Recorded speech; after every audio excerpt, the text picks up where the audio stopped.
రాష్ట్ర వ్యాప్తంగా రైతాంగ సమస్యలు పరిష్కారం చేయాలని డిమాండ్ చేస్తూ చేపట్టిన ఆందోళనలో భాగంగా కడప కలెక్టరేట్ ఎదుట ఆందోళన కార్యక్రమాన్ని నిర్వహిస్తూ ఉన్నాం. ప్రధానంగా ఇవాళ పాలక ప్రభుత్వాలు ఎన్నికల ముందేమో మాత్రం రైతాంగానికి పెద్దపీట వేస్తాము, ఆదుకుంటాము, రైతుల ఆదాయాన్ని రెట్టింపు చేస్తామని ఒకరంటారు, రైతులను అనూహ్యంగా పైకి తీసుకుపోతామని చెప్పి ఇంకొకరంటారు. కానీ ఇవాళ రైతుల పరిస్థితి చూస్తే అన్ని విధాల పెట్టుబడుల భారం పెరిగిపోతూ ఉంది. విత్తనాలు, ఎరువులు, పురుగు మందుల ధరలు ఒకవైపు, కూలీల ఖర్చు అబ్నార్మల్గా పెరిగిపోతూ ఉంది. కానీ పంట చేతికి వచ్చిన తర్వాత పంట విక్రయించాలంటే కనీస మద్దతు ధర లేదు, లేకపోతే గిట్టుబాటు ధర లేదు. ఈ ట్రేడర్స్ సిండికేట్ వల్ల, వ్యాపారస్తుల సిండికేట్ వల్ల ఇష్టారాజ్యంగా కొనుగోలు చేస్తున్నారు. దానివల్ల రైతులు తీవ్రమైన నష్టపోతున్నారు. పైగా దానికి తోడు అతివృష్టి, అనావృష్టి సంభవించడం వల్ల పెట్టిన పెట్టుబడులు కూడా రాక రైతులకు చేసిన అప్పులు తీర్చలేక అవమాన భారంతో ఆత్మహత్యల పరంపరలు కొనసాగుతూనే ఉన్నాయి. రైతులకు సంబంధించినటువంటి పంటలకు గిట్టుబాటు ధర కల్పించాలా, వ్యవసాయ రుణాలు మాఫీ చేయాలా అనేటువంటిది చట్టబద్ధత కల్పించాలని డాక్టర్ స్వామినాథన్ కమిటీ చేసిన సిఫారసులను పాలక ప్రభుత్వాలు పెడచెవిన పెట్టడం మూలంగా ప్రతి ఏటా రైతులు నష్టపోతున్నారు. ఖరీఫ్ సీజన్ ప్రారంభమవుతూ ఉంది. ఇప్పటికీ ఎక్కడే కానీ విత్తనాలు, ఎరువులు, పురుగు మందులకు సంబంధించినటువంటి ఒక నిర్దిష్టమైన కార్యాచరణ లేదు. రైతులకు ఇచ్చేటటువంటి విత్తనాలకు సంబంధించి అధిక ధరకు విత్తన కంపెనీలతో ఒప్పందం చేసుకోవడం, చివరికి వచ్చేటప్పటికి 30%, 40% రాయితీ ఇచ్చినా కూడా బయట మార్కెట్లో అదే ధరకు బయట రాయితీ లేకుండానే బయట ధరలు అందుబాటులో ఉన్నటువంటి పరిస్థితి చూస్తూ ఉన్నాం. దీన్ని బట్టి మనం ఏమర్థం చేసుకోవాలి? విత్తన కంపెనీలు, అధికారులు, అధికార పార్టీ నేతలు కలిసి పందికొక్కుల్లాగా ఇవాళ పంచుకు తింటా ఉన్నారు. అదేవిధంగా వ్యవసాయ యంత్రాలు, పనిముట్ల పైన ఇచ్చేటటువంటి రాయితీని ఇదివరకు 50% ఇచ్చేవాళ్ళు, ఓన్లీ రాష్ట్ర ప్రభుత్వమే. కానీ ఇవాళ కేంద్ర ప్రభుత్వం ఇచ్చే 35%కి తోడు అదనంగా జోడించి 90% రాయితీతో ఇవ్వాలని చెప్పి రైతాంగం అడుగుతూ ఉన్నారు.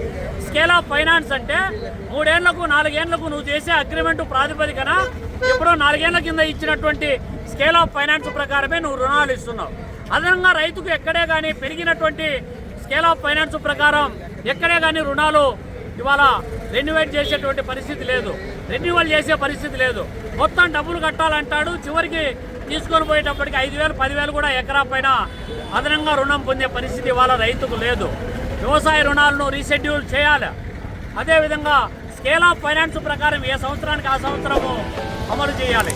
అంటే నీటిపారుదల ప్రాజెక్టులకు సంబంధించి కడపలో గాలేరు నగరి పరిధిలో గండికోట, లేకపోతే చిత్రావతి, పైడిపాలెము, లేకపోతే మైలవరము, ఈ వామికొండ, సర్వరాయ సాగర్లలో నీళ్లు ఉంటా ఉన్నాయి, కానీ పంట కాలువలు లేవు. ఇంకోవైపు కేసీ కెనాల్ ఆయకట్టు స్థిరీకరణకు సంబంధించి ఏ విధమైనటువంటి రాజోల్ రిజర్వాయర్ నిర్మాణం జరగట్ల.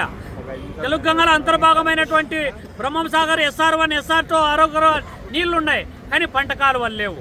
పంట కాలువల నిర్మాణం జరగాల.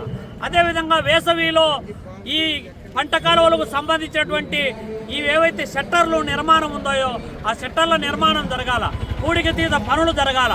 ఇవేవి కూడా ఇరిగేషన్ అధికారులు పట్టించుకునేటువంటి పరిస్థితి ఇవాళ లేదు. రైతులతో సమానంగా కౌలు రైతులు ఈ పాటికి గ్రామ సభలు జరిపి కౌలు కార్డులు ఇచ్చి ఉండాలి, కానీ ఆ విధమైనటువంటి చర్యలు ఎక్కడా కూడా తీసుకోవట్లే. నిన్నగాక మొన్న కురిసినటువంటి వర్షాల వల్ల అరటి రైతులు తీవ్రంగా నష్టపోతూ ఉన్నారు, రైతులు ఆత్మహత్యలు చేసుకుంటూ ఉన్నారు. ఇంకోవైపు నిన్నగాక మొన్న వెలుగులోకి వచ్చినటువంటి సమస్య ఏమంటే ఇవాళ వీరప్రాయనపల్లి మండలంలో అనేక గ్రామాలకు మైదుకూరుకు సంబంధించినటువంటి ఒక కంపెనీ, అడ్వంటా కంపెనీ అనేటువంటి ఒక కంపెనీకి సంబంధించినటువంటి ఈ మొక్కజొన్న ఇత్తనాలు పంపిణీ చేశారు. కానీ అవి అసలు క్రాపే రాకుండా పెట్టిన పెట్టుబడులు కూడా చేతికి రాక రైతులు పెద్ద ఎత్తున వేల రూపాయలు ఎకరాకు నష్టపోయినటువంటి పరిస్థితి. కానీ ఆ కంపెనీకి సంబంధించినటువంటి రిప్రజెంటేటివ్స్ ఎవరైతే ఉన్నారో వాళ్ళు పత్తా లేకుండా ఉన్నారు. ఇంత జరుగుతూ ఉన్నా ఇవాళ వ్యవసాయ అధికారులు ఏం చేస్తూ ఉన్నారు? గాడిదలు కాస్తూ ఉన్నారా అని చెప్పి మేము అడుగుతూ ఉన్నాం. ఇమ్మీడియట్గా వీళ్ళపైన కేసులు నమోదు చేయాలా.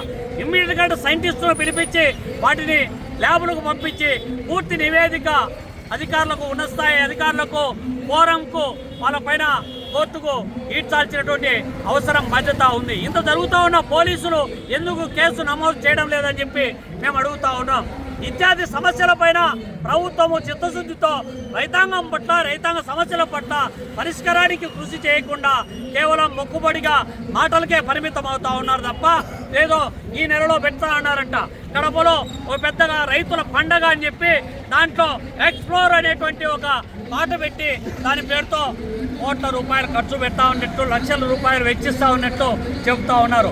పండగ వల్ల దండగ అనేటువంటి అంశాన్ని అధికారులు గుర్తించాలా. క్షేత్రస్థాయిలో రైతులు సంస్థాగతంగా ఎదుర్కొంటున్నటువంటి సమస్యల పరిష్కారానికి కృషి చేయాలి తప్ప కేవలము మొక్కుబడి కార్యక్రమాలు పెట్టి సభలు సమావేశాల పేరుతో లక్షల రూపాయలు బిల్లులు పెట్టుకోవడానికి ఉపయోగపడుతుంది తప్ప రైతులకు వనగూరేటువంటిది ఏమీ లేదు. కాబట్టి చిత్తశుద్ధితో వ్యవహరించకపోతే ఆంధ్రప్రదేశ్ రైతు సంఘం ఆధ్వర్యంలో ఆందోళనను మరింత ఉధృతం చేస్తామని హెచ్చరిస్తా ఉన్నాం.